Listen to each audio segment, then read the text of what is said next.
Friends, अपने last video में हमने डिस्कस किया था कि टेक्सटाइल सेक्टर में किस किस तरीके के जॉब प्रोफाइल्स होते हैं, किस किस तरीके की जॉब्स वहां पे हम कर सकते हैं। इस वीडियो में हम थोड़ा सा टेक्निकल जाएंगे। हम करेंगे कि क्लासिफिकेशंस ऑफ फाइबर्स के बारे में, यानी कि फाइबर्स को किस तरीके से क्लासिफाई किया जा सकता है, फाइबर्स को किस तरीके से अलग अलग कैटेगरीज में बांटा जा सकता है। सबसे पहली बात यह है कि फाइबर्स के बारे में हम क्यों जानना चाह रहे हैं। देखो, फाइबर बिल्कुल ना किसी भी टेक्सटाइल की बेसिक यूनिट है। जो टेक्सटाइल की जो प्रॉपर्टी है वो सबसे ज्यादा फाइबर पर डिपेंड करेगी कि वो किस फाइबर का बना है। टेक्सटाइल की प्रॉपर्टी जैसे कि वो कितना ड्यूरेबल है, उसकी कॉस्ट कितनी पड़ेगी, वो कितना ड्यूरेबल होगा, वो कितना कंफर्टेबल होगा। ठीक है, कंफर्टेबल मींस जैसे कि वो कितना सॉफ्ट होगा, कितना स्किन फ्रेंडली होगा। इंडिया जैसे देश में वो हमारा जो स्वेट का इश्यू है, जो मॉइस्चर का यानी कि जो पर्सपिरेशन का इश्यू है, उसे कितना मैनेज कर लेगा। अगर मैं बात करूं moisture management, moisture management means sweat, moisture जो स्वेट है उसे ही हम मॉइस्चर बोलेंगे इस केस में। और वो कितना ब्रीदेबल है, ब्रीदेबल मींस वो कितना सांस ले सकता है। सांस ले सकता है मतलब कि उसमें से कितनी जो एयर है, वायु है, आर पार जा सकती है, जिससे जो हमारे शरीर को कूल रखेगी, ठंडा रखेगी। ठीक है, तो ये जो कंफर्ट है, किसी भी टेक्सटाइल का जो कंफर्ट है वो किस किस चीज पर डिपेंड करेगा। वो कितना सॉफ्ट है, वो कितना स्किन फ्रेंडली है, वो कितना मॉइस्चर मैनेजमेंट कर पाता है, यानी कि वो कितना स्वेट एब्जॉर्ब कर पाता है, और वो कितना ब्रीदेबल है। ठीक है, अगर एनवायरनमेंट की बात करें तो वो कितना बायोडिग्रेडेबल है। यानी कि जो टेक्सटाइल है उसकी प्रॉपर्टी बेसिकली किस पे डिपेंड करेगी, फाइबर पे डिपेंड करेगी कि वो किस फाइबर का बना हुआ है। ठीक है, तो अब ये जो फाइबर है वो किस तरीके से क्लासिफाई किया जा सकता है, किस किस तरीके के फाइबर्स होते हैं, अब हम इस वीडियो में ये देखते हैं। जो फाइबर है उसका सोर्स क्या है, यानी कि वो फाइबर हमें कहां से मिल रहा है, उसके बेस पे हम फाइबर्स को कैटेगराइज करते हैं। जैसे कि सबसे पहला है नेचुरल। अगर मैं फाइबर को क्लासिफाई करूं तो ये हो जाएगा नेचुरल, नेचुरल फाइबर और मैन मेड फाइबर। यानी कि अगर नेचुरल रिसोर्स से अगर हमें फाइबर मिल जाता है तो उसे बोलेंगे हम नेचुरल फाइबर। ठीक है, और अगर वो नेचर में ना मिलके वो हम इंसान उसे बनाता है तो उसे बोलेंगे man made fibre. Natural fibre nature में किस किस तरीके से मिल सकता है, जैसे कि प्लांट बेस्ड फाइबर्स, यानी कि अगर हमें प्लांट से मिले तो उसे बोलेंगे हम प्लांट बेस्ड फाइबर्स। ठीक है, और अगर एनिमल से मिले तो उसे बोलेंगे एनिमल बेस्ड फाइबर्स। यानी कि मेनली दो तरीके के फाइबर्स हो गए, दो तरीके के नेचुरल रिसोर्सेज होते हैं, प्राकृतिक संसाधन दो तरीके के हो गए, एक तो प्लांट हो गए और एक एनिमल हो गए।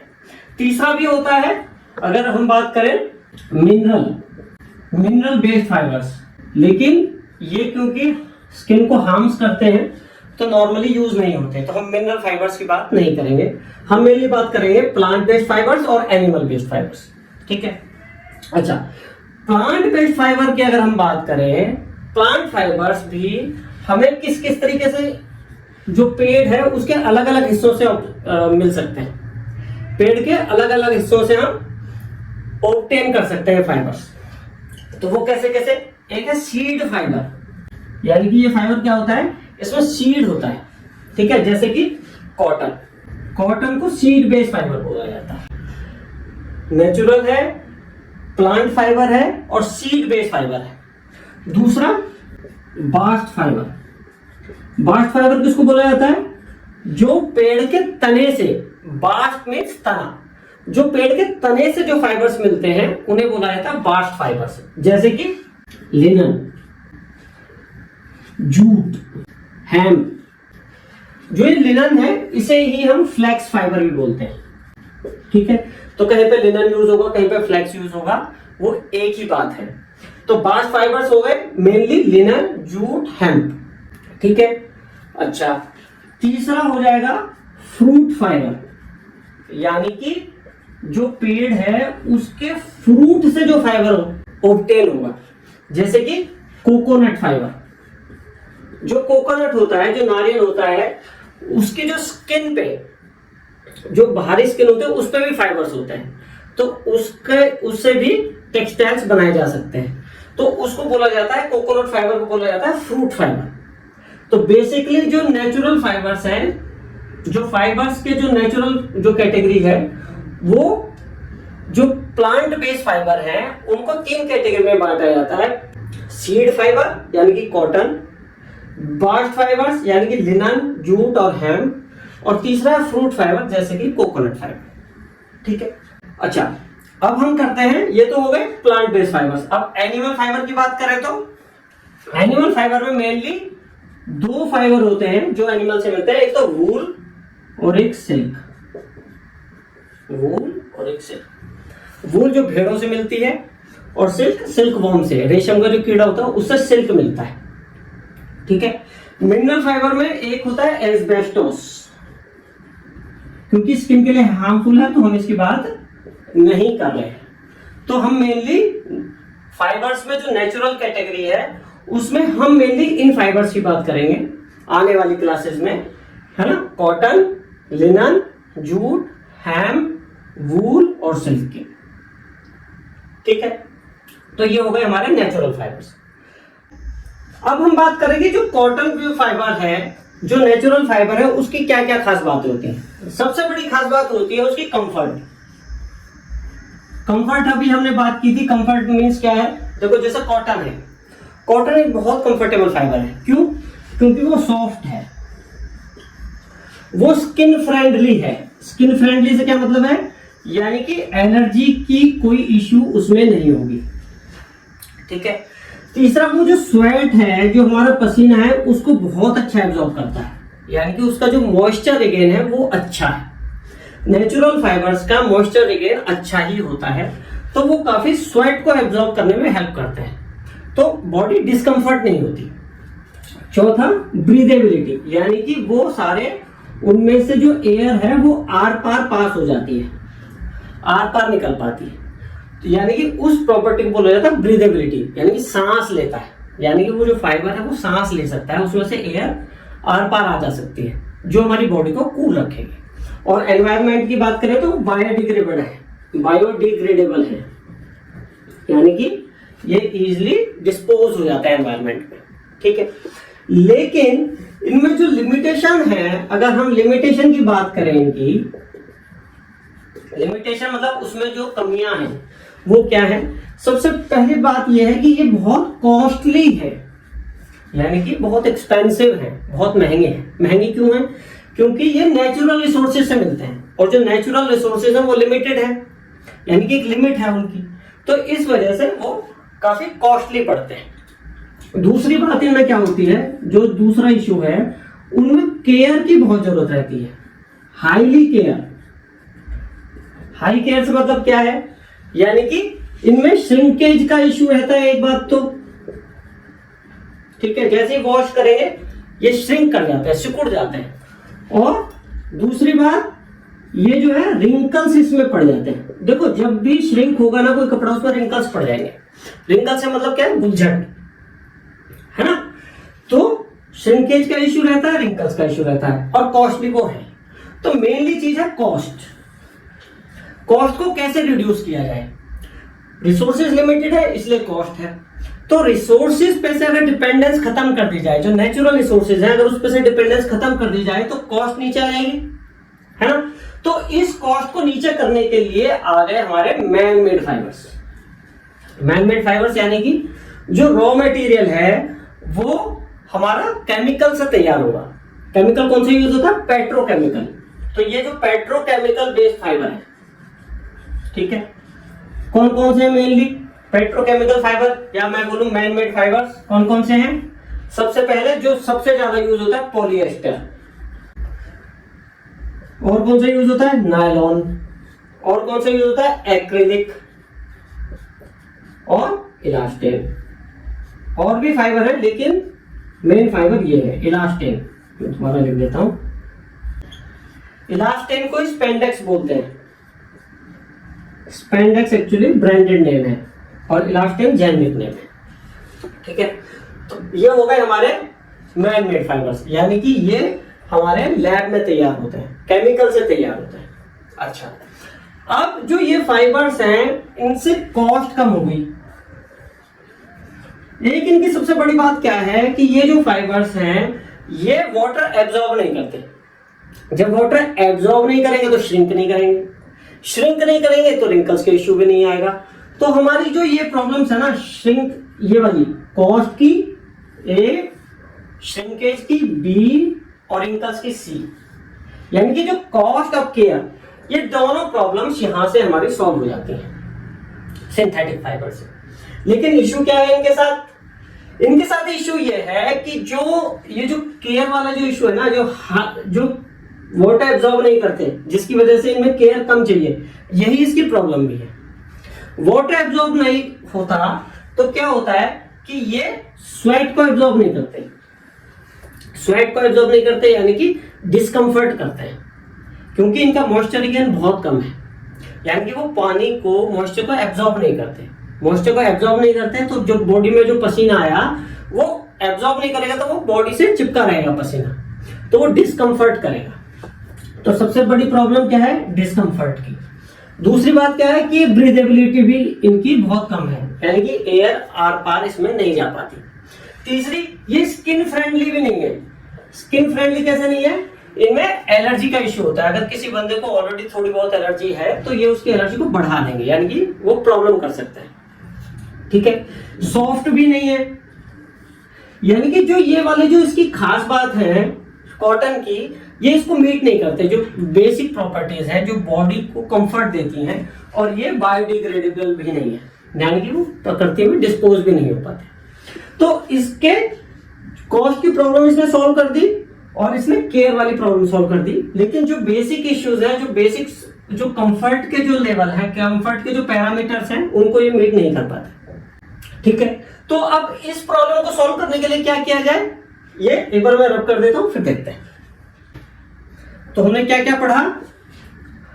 हमने जो नेचुरल फाइबर्स हैं उसकी क्या क्या प्रॉपर्टी, उसकी क्या क्या खूबी थी। वो सॉफ्ट है, स्किन फ्रेंडली है, स्वेट को इजीली एब्जॉर्ब करता है, ब्रीदेबल है और बायोडिग्रेडेबल है। ठीक है, उसकी लिमिटेशंस क्या थी? हाई कॉस्ट और हाई केयर है। इस कॉस्ट को कम करने के लिए हम आ गए हमारे सिंथेटिक फाइबर्स पे। सिंथेटिक फाइबर्स क्योंकि पानी को एब्जॉर्ब नहीं करते, ठीक है, वो नेचुरल रिसोर्सेज पे डिपेंड नहीं है, तो इसकी वजह से कॉस्ट उसकी कम आ गई। अब क्योंकि पानी को एब्जॉर्ब नहीं करते तो इसलिए उसमें केयर भी कम चाहिए, यानी कि उसमें रिंकल्स भी कम पड़ेंगे और श्रिंकेज भी कम होगा। ठीक है, तो ये प्रॉब्लम सॉल्व हो गई। लेकिन इसका इश्यू क्या था सिंथेटिक फाइबर्स के साथ कि उसमें कंफर्ट है वो कम रहेगा, क्योंकि पानी एब्जॉर्ब नहीं करता, तो वो मॉइस्चर को एब्जॉर्ब नहीं करेगा, स्वेट को एब्जॉर्ब नहीं करेगा, और दूसरा वो जो है ब्रीदेबल नहीं है, यानी कि एयर आर पार नहीं जा सकती। ठीक है, सॉफ्ट भी कम है, स्किन फ्रेंडली भी नहीं है ना। अब इन चीजों को, जो सिंथेटिक के जो इश्यूज को सॉल्व करने के लिए हम तीसरे तरीके के फाइबर पे आए, उसे बोलते हैं रीजेनरेटेड फाइबर्स। रीजेनरेटेड फाइबर, ठीक है, ये कौन कौन से फाइबर हैं? Viscose rayon, acetate rayon, modal, लायोसेन।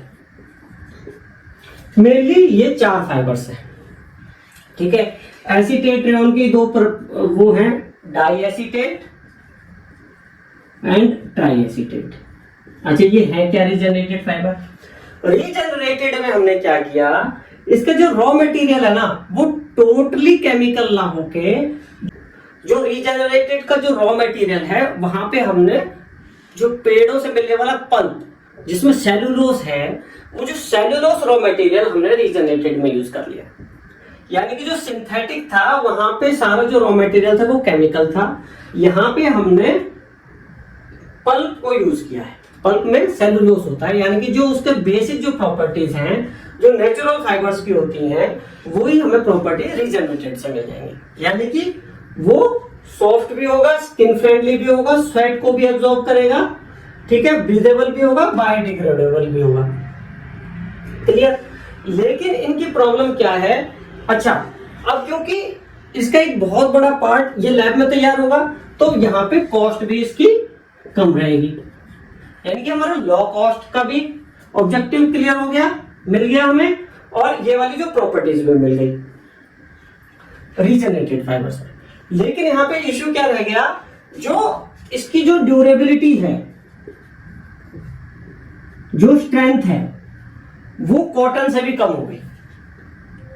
ठीक है, ये हाई एब्जॉर्बिंग फाइबर भी है, इसकी वजह से रिंकल्स प्रॉपर्टीज और श्रिंकेज प्रॉपर्टी इसमें भी है, रिंकल्स और श्रिंकेज, बल्कि कॉटन से ज्यादा है। कॉटन से ड्यूरेबिलिटी कम है, यानी कि स्ट्रेंथ कॉटन से कम है, खासकर जब वो वेट होता है, जब वो गीला होता है तो स्ट्रेंथ और कम हो जाती है। ठीक है, अब क्योंकि उसका मॉइस्चर एब्जॉर्प्शन अच्छा है, मॉइस्चर को रिटेन करता है, यानी कि वो पानी को एब्जॉर्ब कर सकता है, पसीने को एब्जॉर्ब कर सकता है, तो उसमें रिंकल्स भी पड़ते हैं और श्रिंकेज भी होता है, और कॉटन से ज्यादा होता है। ठीक है, तो कॉस्ट की प्रॉब्लम यहां से हमारी सॉल्व हो गई है ना, प्रॉपर्टीज भी हमें मिल गई, लेकिन थोड़ा सा इश्यू यहाँ पे आया, ड्यूरेबिलिटी कम हो गई और रिंकल्स और श्रिंकेज का इश्यू इसमें रह गया। ठीक है, अब जो ये ड्यूरेबिलिटी है ना, ये हम बात कर रहे हैं विस्कोस रेयन की। इस ड्यूरेबिलिटी को हमने बढ़ा दिया, इस विस्कोस को हमने मॉडिफाई कर दिया, यानी कि उसमें जो केमिकल यूज हो रहा था वो हमने थोड़ा सा चेंज कर दिया, जिससे कि बना मोडाल। यानी कि जो मोडाल है वो विस्कोस का ही मॉडिफाइड रूप है, मॉडिफाइड फॉर्म। मोडाल जो है वो विस्कोस रेयन की मॉडिफाइड फॉर्म है। ठीक है, और ये एनवायरनमेंट के लिए हार्मफुल है, इसलिए इस मोडाल को और मॉडिफाई करके ये बना दिया लायोसेल। यानी कि मोडाल और लायोसेल दोनों ही विस्कोस रेयन के मॉडिफाइड फॉर्म है। इन दोनों की ड्यूरेबिलिटी जो है, इन दोनों की जो स्ट्रेंथ है वो विस्कोस रेयन से ज्यादा है। विस्कोस रेयन, अगर मैं ऑर्डर की बात करूं तो मोडाल की जो ड्यूरेबिलिटी है वो विस्कोस से ज्यादा है और लायोसेल की मोडाल से ज्यादा है। लायोसेल इको फ्रेंडली भी है, मोडाल इको फ्रेंडली नहीं है। क्लियर? अच्छा, तो हमारे यहां से, अच्छा, और जो डाइएसिटेट और ट्राइएसिटेट रेयन है ये भी हमारे कहीं कहीं पे यूज होते हैं। क्लियर? अच्छा, तो हमारे इस तरीके से ये हमारे फाइबर क्लासिफिकेशन हो गया, नेचुरल, मैनमेड। नेचुरल में हमने 3 कैटेगरी में बांटा, प्लांट बेस, एनिमल बेस और मिनरल बेस।